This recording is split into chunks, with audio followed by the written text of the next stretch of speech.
Hi friends, welcome to my YouTube channel. সকল দর্শক বন্ধুকে আবারও স্বাগতম জানাচ্ছি আমার ইউটিউব চ্যানেলে। আর যারা নতুন বন্ধু তাদেরকে আমন্ত্রণ জানাচ্ছি চ্যানেলটি সাবস্ক্রাইব করে পাশে থাকার জন্য। Here I am requesting to my all of new viewers and friends whose are just now connected through this YouTube cooking video. Please subscribe my YouTube channel and stay connected. And if you guys are enjoy my cooking video of any of part, so please do like and share with your near and dear ones. তো বন্ধুরা, আজকের রেসিপিটি যদি কোনো অংশ আপনাদের ভালো লেগে থাকে সেক্ষেত্রে বিনীত অনুরোধ জানাচ্ছি ভিডিওটি লাইক এবং শেয়ার করে বরাবরের মতো পাশে থাকার জন্য। আর আজকের এই গরমকালে গরম দিনের কথা ভেবে একটি সহজ সরল এবং পুষ্টিকর একটু রেসিপি করেছি, যেটা এখানে সম্পূর্ণ মশলাবিহীন, মানে মশলা কম মশলা দিয়ে এটা তৈরি হয়েছে। সেটা হচ্ছিল লাউ শাকের পাতলা ঝোল। তো আশা করি এই bottle gourd light broth recipe will give you better insights, and yes, of course we added some fishes to enrich the dish. তো I hope this recipe will give you better insights.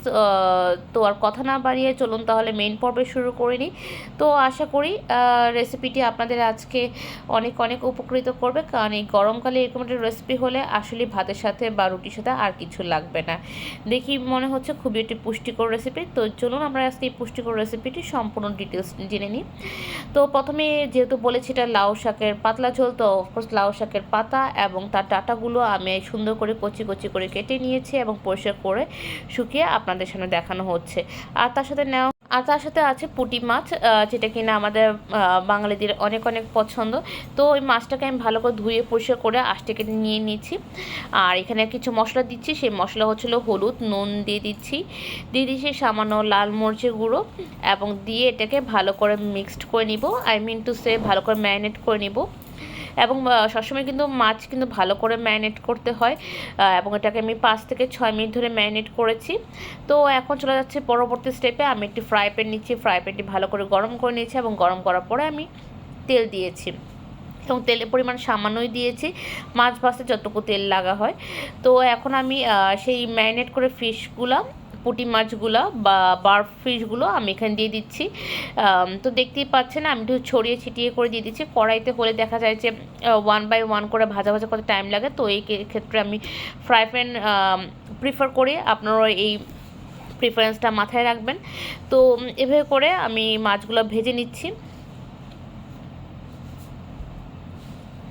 আর বন্ধুরা, সবসময় কিন্তু দেখা যায় যে মাছ ভাজার সময় আমাদের হাতে তেল ছিটে পড়ে, তো সেক্ষেত্রে আপনারা এরকম একটি খুন্তি হতে পারে, সেটা লোহার খুন্তি বা প্লাস্টিকের, তো এটার উপর আপনার মাছগুলো রেখে আপনারা এইভাবে করে দিয়ে ভাজতে পারেন। এটা হচ্ছে নতুন রাঁধুনি বা ব্যাচেলরদের জন্য টিপস, কারণ তারা অনেকটা আনাড়ি থাকে, তো তখন তাদের অনেক ধরনের রিস্ক থাকে। তো সেই রিস্কটাকে মিটিগেট করার জন্য কিছু কিছু টিপস আমরা সবসময় দেখিয়ে থাকি, সেটা ফলো করবেন। তো এভাবে করে 1 ব্যাচ ভাজার পর the same way I fried the another batch, মানে সেকেন্ড ব্যাচটা আমি ঠিক একইভাবে ভেজে নিয়েছি। তো ওটা আর দেখাচ্ছি না, কারণ দেখাতে গেলে অনেক কিছু দেখানো হয় এবং এতে ভিডিও অনেক লম্বা হয়ে যায় এবং আপনারা অনেক বোর ফিল করেন। তো সব কিছু মাথায় রেখে শর্টকাট করার চেষ্টা করি।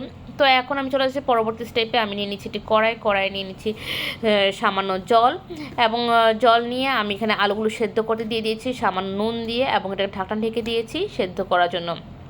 তো যখন এখানে বলক আসবে তখন আমি এখানের মধ্যে আরও কিছু আমি অ্যাড করে দিচ্ছি, সেটা হচ্ছে লাউ শাকের ডাঁটাগুলো দিয়ে আমি এটাকে ডিপ করে দিচ্ছি। যেহেতু বন্ধুরা আমরা সবাই জেনে থাকি যে ডাঁটাটা বরাবরই শক্ত থাকে পাতার থেকে তুলনায়, তো সবসময় ডাঁটাটাকে সেদ্ধ করার জন্য ডাঁটাটাকে আমি দিয়ে দিয়েছি এখানে আগে। আর তার সাথে দিয়ে দিচ্ছি মশলা হিসেবে অবশ্যই আমি হলুদ দিব, নুন দিব, দিয়ে এটাকে ভালো করে মিক্স করে নিচ্ছি।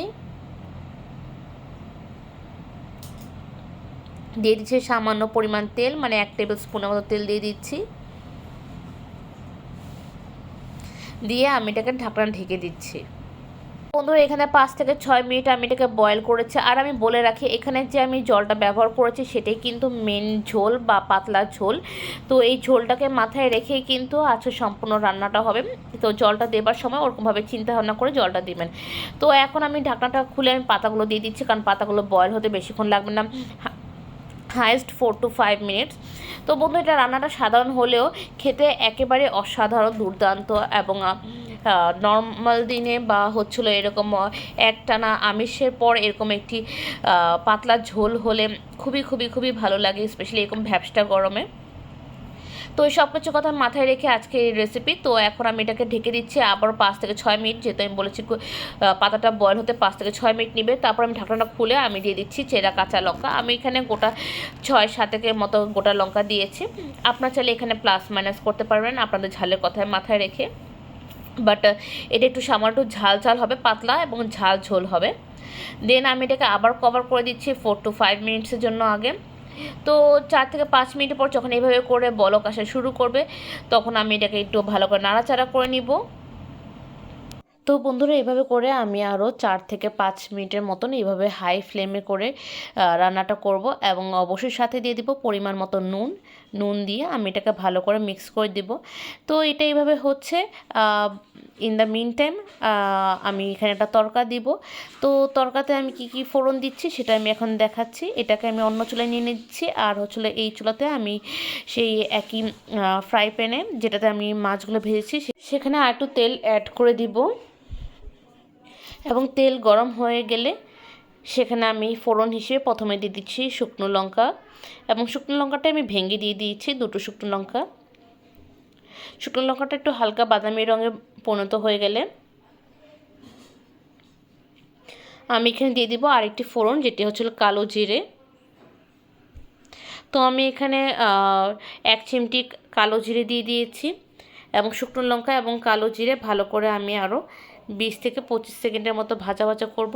বাই দিস টাইমে আমি এখানে দিয়ে দিচ্ছি রসুন কুচি, এবং রসুন কুচিটাকে আমি আরও 20 থেকে 25 সেকেন্ডের মতো ভাজা ভাজা করব।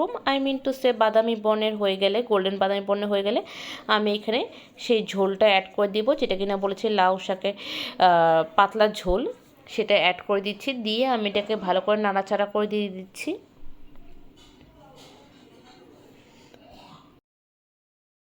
এভাবে করে আমি আরও 1 থেকে 2 মিনিট ভালো করে নাড়াচাড়া করে নিয়ে নিব, এবং এরপরে আমি এখানে দিয়ে দেবো ভাজা মাছগুলো, পুঁটি মাছগুলো দিয়ে আমি ভালো করে এখানে মিক্স করে দিব। তো বন্ধুরা, এখন আমি এটাকে ভালো করে মিক্স করার পর আমি আর জাস্ট 2 মিনিট কুক করব এইভাবে করে। আর এরপরে আমি একটা মশলা অ্যাড করব, and this is a last spices. সেটা হচ্ছিল আমরা সবসময় একটি রান্না শেষ দিকে একটি ভাজা মশলা গুঁড়া দিই। তো এটা হচ্ছিল roasted cumin and coriander powder, মানে হচ্ছিল ভাজা জিরা এবং ধনিয়ার গুঁড়া। আমি এখানে 1 টেবিল স্পুন দিয়ে দিয়েছি। এরপর এটাকে সামান্য নাড়াচাড়া করে আমি এখানে পরিমাণ মতো নুন দিয়েছি, অ্যান্ড এভাবে করে আমি জাস্ট 2 মিনিটের মধ্যে এটা রেডি করলাম। So now it's a final look. So it's a time to serve ইট। তো বন্ধুরা, তোমরা এভাবে করে গরম ভাতের সাথে পরিবেশন করতে পারো। এই ভ্যাপসটা গরমে অনেক সময় আমাদের একটা অনীহা এসে পড়ে রিচ খাবার খেতে খেতে।